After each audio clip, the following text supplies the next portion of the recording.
Hi,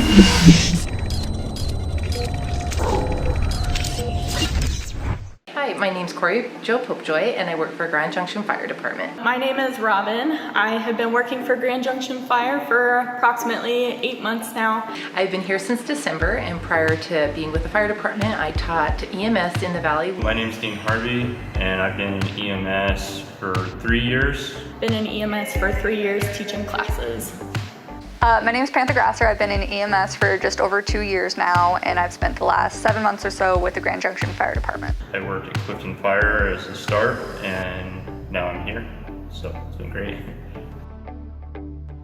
So the day car is a newer but older system. You call 911 and you get a Grand Junction ambulance or another ambulance that responds to you. Those are usually medical emergencies. Something has happened and someone needs immediate attention and they need to be seen at a hospital right then and there. We are here trying to relieve some of the busyness from the 911 system. Comfort measures, or they're going home to be with their loved ones, or perhaps they just need a little bit different care at another facility, maybe for rehab. Non-emergent transports, so the interfacilities between hospitals, taking people to the hospice care center. Flight teams that come into the airport, and we transfer those patients that are coming in from all over to St. Mary's or Community Hospital. Because it is a huge portion of our call volume. And then that way we can make sure the other ambulances are free for emergent calls for when people call 911. We help all the stations get all the supplies that they need.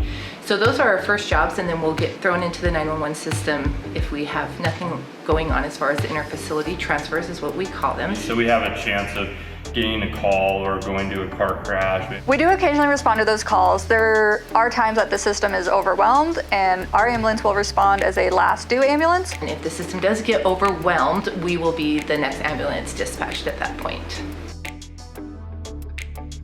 On a 911, it's very care-centered. You know, someone has an emergency that needs to be taken care of, whereas for us, we feel like we get to spend a lot of time with patients and patients' family. You gotta have compassion, and you gotta really love doing what you do, like loving EMS. So we do work a lot with patients who have regular appointments at radiology. Sometimes we'll see these patients every day for 2 weeks.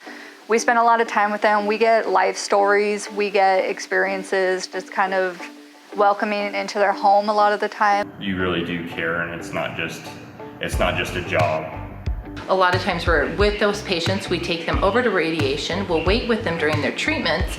We get the opportunity to have a very personal experience with different patients. So sometimes either they're excited to share the news, their treatment's done. And those are the ones that have really left an impact with us because it's a very personal time in their life and we spend every day with that patient. A lot of these patients have not seen their family members since March, since March and COVID happened, they have been not allowed to see their family members. So if for some reason they end up at St. Mary's, we will then transport them back to the local facility.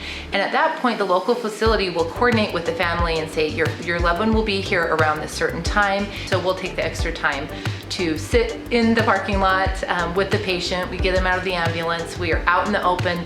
Everybody's masked. We are using all our COVID precautions to make sure that the family member just has a few minutes. We feel fortunate to spend that time with them and just to do our little part that we do in their future and their care and hopefully their recovery. So it's usually a pretty brief little, hello mom, how are you doing?